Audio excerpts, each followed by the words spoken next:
সূচকের পতন দিয়ে শেষ হয়েছে ঢাকার শেয়ার বাজারের সপ্তাহের প্রথম কার্যদিবসের লেনদেন। সার্বিক সূচক ডিএসএক্স 34 পয়েন্ট কমে দাঁড়িয়েছে 5165-তে। হাত বদল হয়েছে 311 কোটি টাকার শেয়ারের মালিকানা। লেনদেনে অংশ নেওয়া প্রতিষ্ঠানগুলোর মধ্যে দর বেড়েছে 73টির, কমেছে 270টির, আর অপরিবর্তিত রয়েছে 54টির দর। এবার বাজার নিয়ে বিশ্লেষণ শুনবো ব্র্যাক ইপিএল স্টক ব্রোকারেজের। আজ ডিএসইএক্স ইন্ডেক্স ক্লোজ হয়েছে 5165.17 পয়েন্টে, যা গত বৃহস্পতিবারের তুলনায় 34.45 পয়েন্ট কম।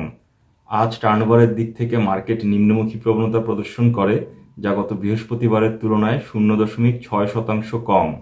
এদিকে অধিকাংশ লার্জ ক্যাপ সেক্টরে আজ নেগেটিভ পারফরমেন্স দেখা গিয়েছে, যেখানে সবচেয়ে খারাপ পারফর্ম করেছে এনবিএফআই, ফলোড বাই ফার্মাসিউটিক্যাল এবং ইঞ্জিনিয়ারিং সেক্টর। আজ টার্নওভারের দিক থেকে সবচেয়ে ভালো পারফর্ম করেছে banking sector, followed by food and allied এবং ফার্মাসিউটিক্যাল সেক্টর। আজ টার্নওভারের দিক থেকে সবচেয়ে বেশি ট্রেডেড স্টক ছিল Fine Foods Limited, followed by Midland Bank PLC এবং রবি অ্যাজিয়াটা পিএলসি।